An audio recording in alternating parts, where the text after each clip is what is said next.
23-year-old Zara had always been passionate about environmental issues. Growing up in a coastal town, she had witnessed firsthand the effects of climate change: rising sea levels eroding beaches, increasingly severe storms, and dying coral reefs that had once been vibrant. In college, Zara studied environmental science and became involved in campus activism. She organized protests, circulated petitions, and gave presentations about climate change. However, after graduation, she felt frustrated by the slow pace of change. Signing petitions and attending rallies felt insufficient when the planet was in crisis. "I need to do something more impactful," Zara told her mentor, Professor Davies. "Awareness isn't enough. We need action." Professor Davies nodded understandingly. Activism takes many forms. Some people work within systems: policy, legislation, corporate reform. Others work outside systems: direct action, civil disobedience. You need to figure out which approach aligns with your values and where you can be most effective. Zara decided to join a grassroots environmental organization called Climate Action Now. The group organized campaigns targeting corporations with poor environmental records, pushed for stronger climate legislation, and created community programs promoting sustainability. Her first major project involved campaigning against a proposed petrochemical plant in a low-income neighborhood. The plant would create jobs, which many residents supported despite environmental concerns. Zara and her fellow activists argued that short-term economic benefits weren't worth long-term health risks and environmental damage. They organized town halls where environmental scientists explained the risks. They helped residents understand how industrial pollution would affect their children's health. They proposed alternative economic development that wouldn't compromise community well-being. The campaign was exhausting. Corporate representatives had resources that activists lacked: professional PR teams, political connections, and significant funding. They portrayed activists as outsiders who didn't understand the community's economic needs. "These activists don't care if you have jobs," one company representative said at a public meeting. "They want to protect the environment at your expense."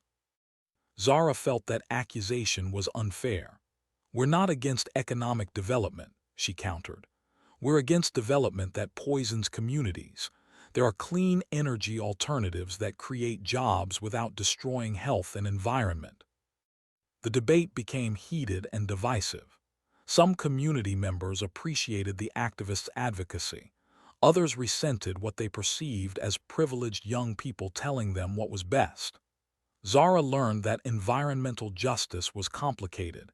It intersected with economic inequality, racial disparities, and competing priorities.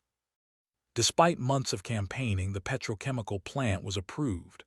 Zara was devastated. All their work, the meetings, the research, the community organizing, seemed to have accomplished nothing. "We failed," she told Professor Davies dejectedly. "You didn't fail," Professor Davies replied. "You raised awareness, gave voice to concerns that weren't being heard, and forced decision-makers to at least consider environmental impacts. That's valuable, even if the immediate outcome wasn't what you wanted. Social change is slow and incremental." Zara struggled with that perspective. How could she accept incremental progress when climate change demanded urgent, dramatic action? She felt time was running out. Her frustration led her to consider more radical approaches. She learned about activists who used civil disobedience, blocking construction sites, chaining themselves to equipment, disrupting business operations. These tactics garnered media attention and forced confrontation. Zara joined a planned protest at an oil company's headquarters. The plan was to occupy the lobby and refuse to leave until executives agreed to meeting about transitioning to renewable energy. Zara knew she might be arrested, but the cause felt worth the risk. The protest began peacefully. Activists entered the building with signs and sat down, chanting and singing. Security guards asked them to leave. When they refused, police were called. Zara's heart pounded as officers surrounded them, issuing warnings. "If you don't leave immediately, you'll be arrested for trespassing," an officer announced. Most activists stayed. Zara linked arms with the people beside her, determined not to back down. One by one, protesters were arrested. When officers reached Zara, she didn't resist but also didn't cooperate, making herself dead weight. She was handcuffed and taken to a police van. Spending the night in jail was terrifying but also empowering. Zara felt she had taken a meaningful stand. The protest generated media coverage, highlighting the oil company's environmental record and activists' demands. However, consequences followed. Zara was charged with trespassing and faced a fine. More significantly, her arrest created a criminal record that could affect future employment. Her parents were furious, unable to understand why she would jeopardize her future for a protest. "You have a degree in environmental science," her father argued. "You could get a job, work within the system, influence policy from the inside. Instead, you're getting arrested like a criminal." "Sometimes working within the system isn't enough," Zara replied. "The system is the problem. Corporations prioritize profits over the planet, and politicians are in their pockets. Direct action forces attention on issues they'd rather ignore." Her mother worried about more than just the arrest. "Zara, I admire your passion, but I'm concerned about your well-being. You're so consumed by activism that you're neglecting your health, your relationships, your own future. You can't save the world by destroying yourself." That comment hit hard. Zara realized her mother was right. She had been neglecting self-care, sleeping poorly, eating irregularly, and experiencing constant stress. Activist burnout was real, and she was experiencing it. She took a step back, attending a workshop on sustainable activism.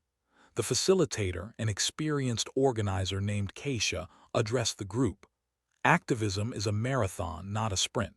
If you burn out in 2 years, you're not helping the movement. We need people committed for the long haul, which means taking care of yourselves." Keisha emphasized the importance of balance, setting boundaries, maintaining relationships outside activism, and finding joy amid the struggle. "Hope is a discipline," she said. "In the face of overwhelming challenges, choosing to remain engaged requires intentional cultivation of hope and resilience." Zara started implementing those principles.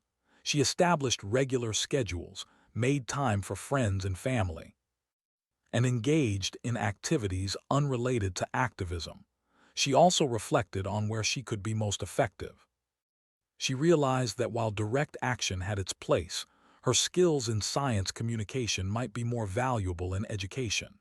She began creating content explaining climate science in accessible ways: blog posts, videos, social media campaigns. Her goal was to help people understand not just that climate change was happening, but why it mattered and what they could do. The response was encouraging. Her content reached thousands of people, including many who hadn't previously been engaged with environmental issues. Teachers used her materials in classrooms. Local organizations invited her to give presentations. Zara also got involved in local politics, supporting candidates who prioritized environmental issues and testifying at city council meetings about sustainability policies. She learned that systemic change required working through institutions, even imperfect ones. 5 years after graduation, Zara had found a sustainable approach to activism. She continued participating in protests when warranted, but balanced that with educational work, community organizing, and political engagement. She accepted that change was slower than she wanted, but remained committed to pushing for progress. She also learned humility. Early in her activism, she had sometimes been self-righteous, convinced her way was the only right way. Experience taught her that people came to environmental consciousness through different paths and contributed in various ways.